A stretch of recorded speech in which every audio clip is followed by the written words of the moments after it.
Hello everybody. Today we have an interesting device to fix. You can read it here. It's very informative. And by this reading we know that this is ADG. So that means it's adjustable power supply. Here is probably the voltage, current. Here is, we also can read voltage or current, or maybe this one is voltage or current, but I hope we'll figure it out. So probably it's 480 watts, 0 to 80 volts and 0 to 6 amps, so it should be regulated. The guy who brought it to me said he charged batteries, lithium-ion, quite alright, he could regulate it, but one day he decided to connect 16 cells in parallel, and when he connected it, the power supply just died. Okay, let's check it. Connect L and N here.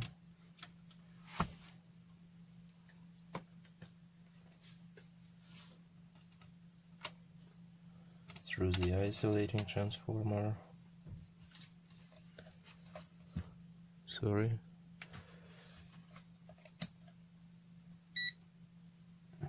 Do we have anything on the output? Now I turn it on and the lamp hasn't blinked, so that means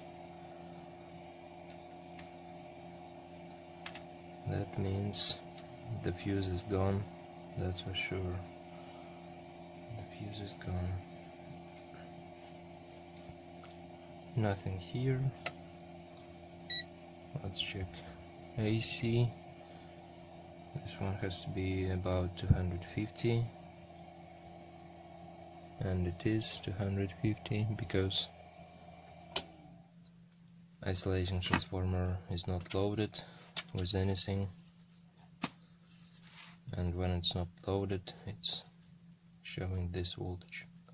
When it is loaded slightly, it's lowering down to 230 like it's supposed to.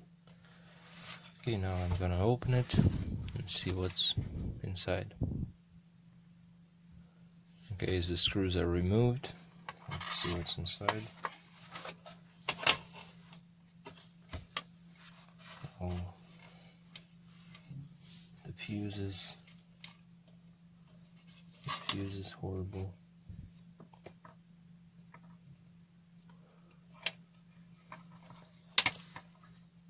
But okay, I can see the burn marks here and probably the crack. Yeah.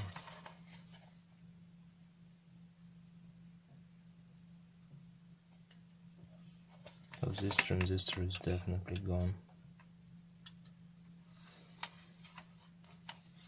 It's an old topology with two caps, 200 volts.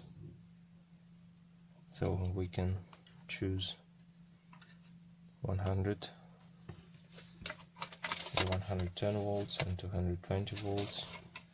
That topology was very popular in old ATX.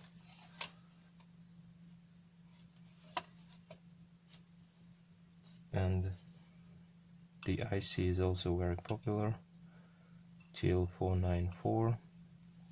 Many people, and me also, take old ATX power supplies and do from them regulating power supplies with current, voltage that can be regulated from probably 0 volts to 20 4 volts, something like this.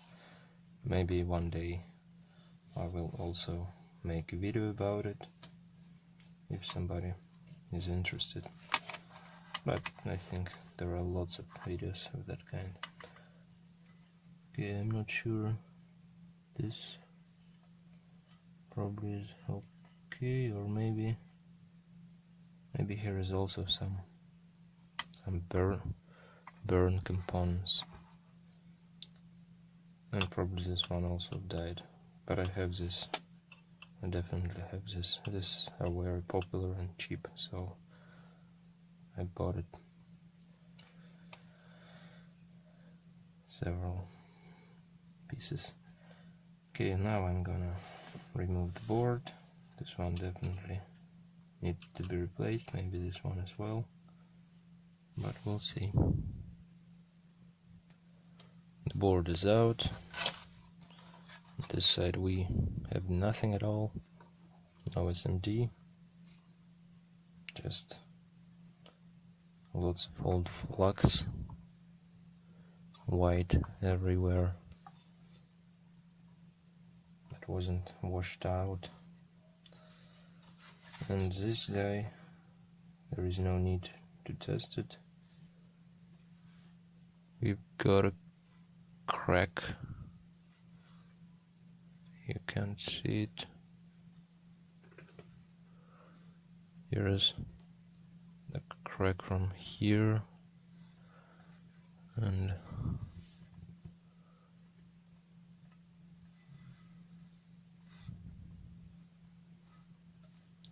here is even the hole. Yeah, it's 25 nm 60N, so 25 amps, 600 volts. There is no need to check it, but just for fun.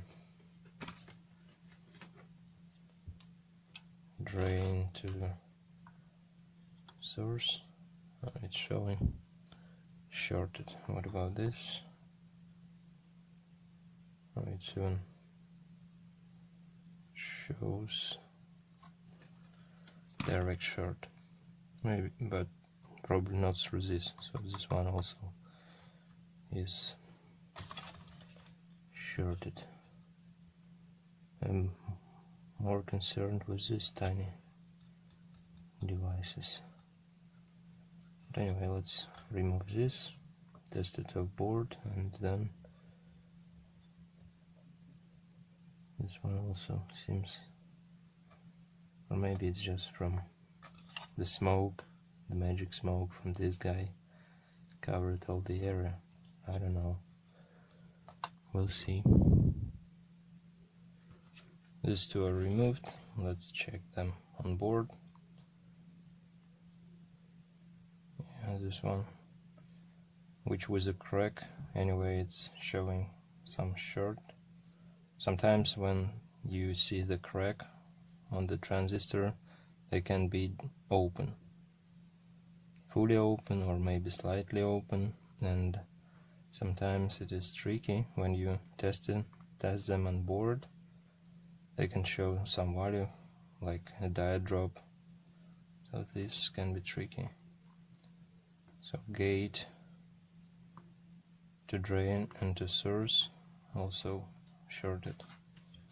What about this? And this one is dead short. Alright, also let's test this. That seems good.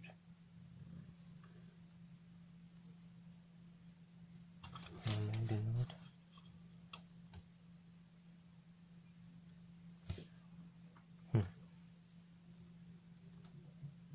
It's not convenient to test it like this.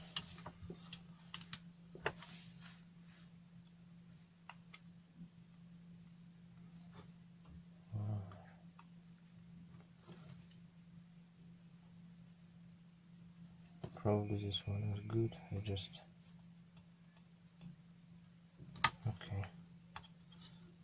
I will test this on camera. This one is definitely good. What about this? What about this?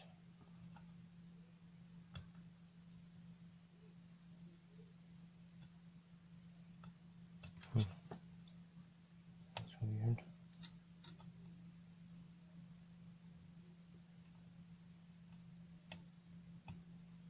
I don't know. This one is suspicious. Also, I can see burnt mark on the R11. I will show you on the microscope.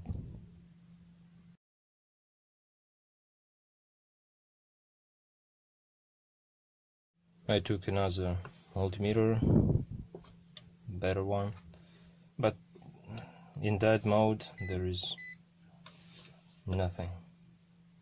So these two diode and resistor 10 ohm are in parallel, but they show nothing.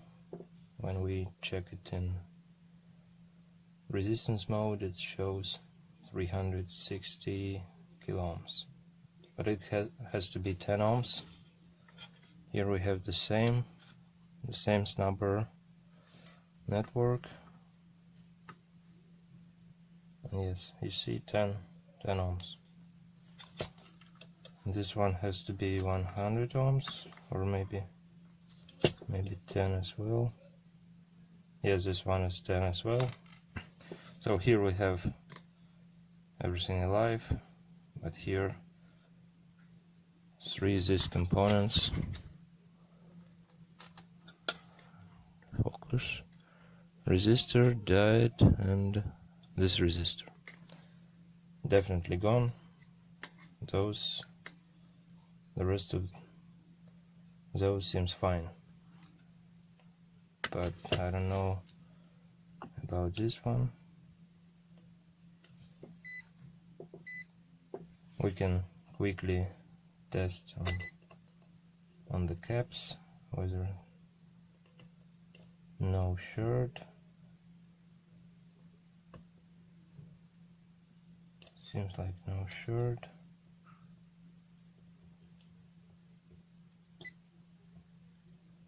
Seems fine. It's not a proper test, just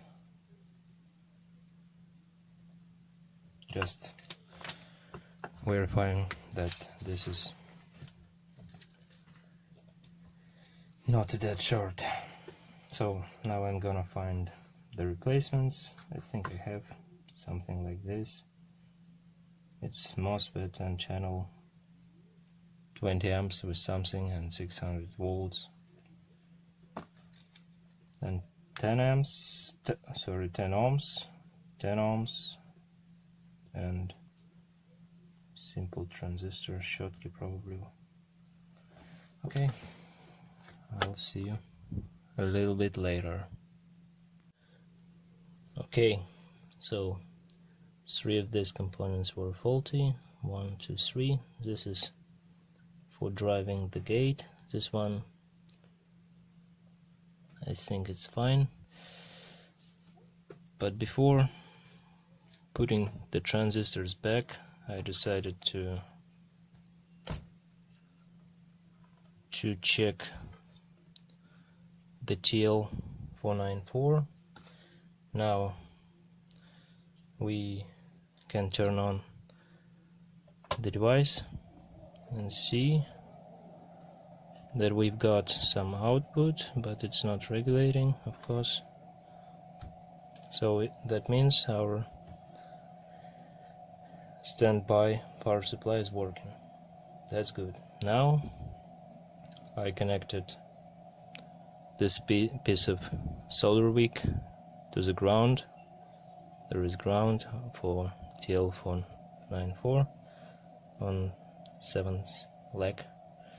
And here's 2 outputs for driving transistors. And now we can verify that our TL494 is working. We've got to be very careful. So that's the output number 1, Sorry for the noises, my son is getting full of himself. He's 5 years old. Okay, that's the first output. We see we've got a nice control signal, output number 2, and the same control signal. So now we can safely put transistors, those elements, and check it. Okay, I found the MOSFETs. I've ordered different one from AliExpress. Of course it's not the original one, or maybe it's a used one, I don't know, but we should always test them, because you never know what you get. This one is also fine, so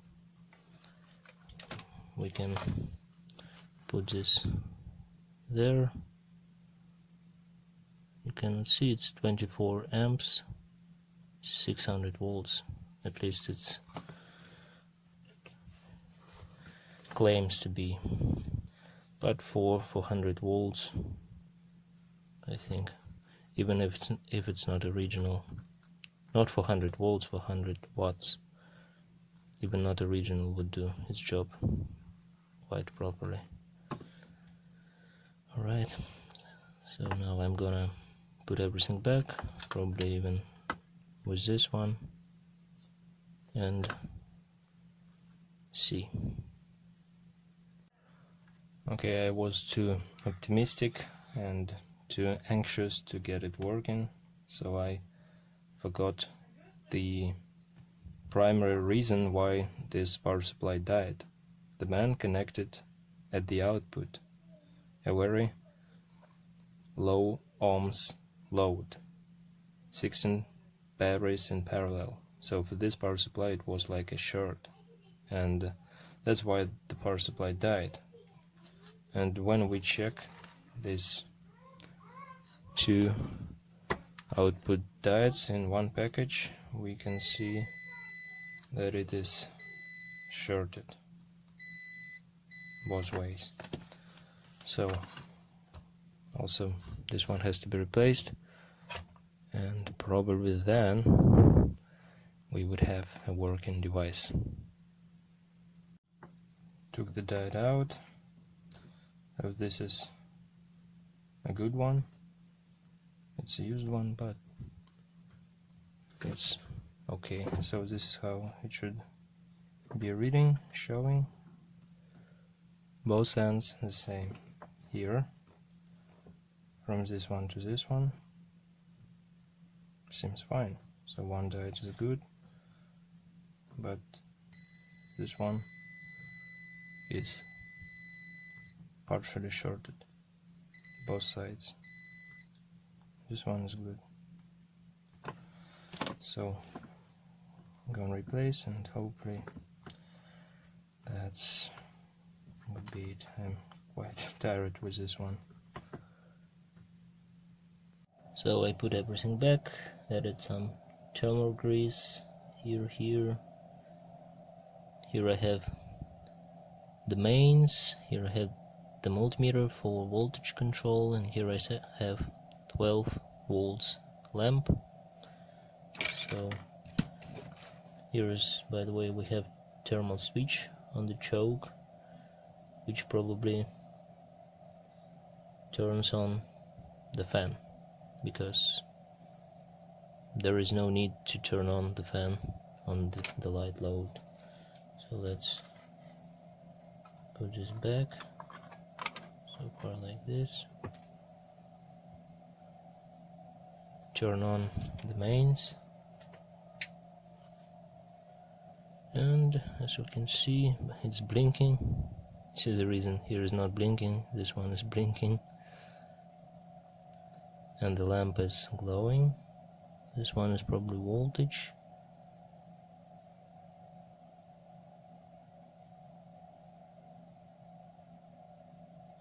Or maybe it's current. What about this? Oh, this one is voltage, yes. This one is voltage, and this one is, yes, it is current, or maybe it's voltage also. I don't know, but it seems like current. Yes, it is current.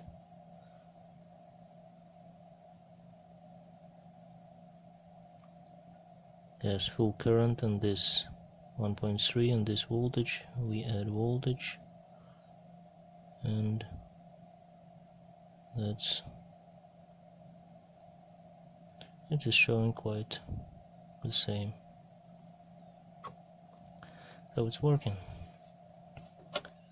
We saved this device. I hope it's gonna serve its purpose for a long time, if no one would short its output. So that's it for today. Please give it a like if you like it, and see you next time. Have a good day. Bye.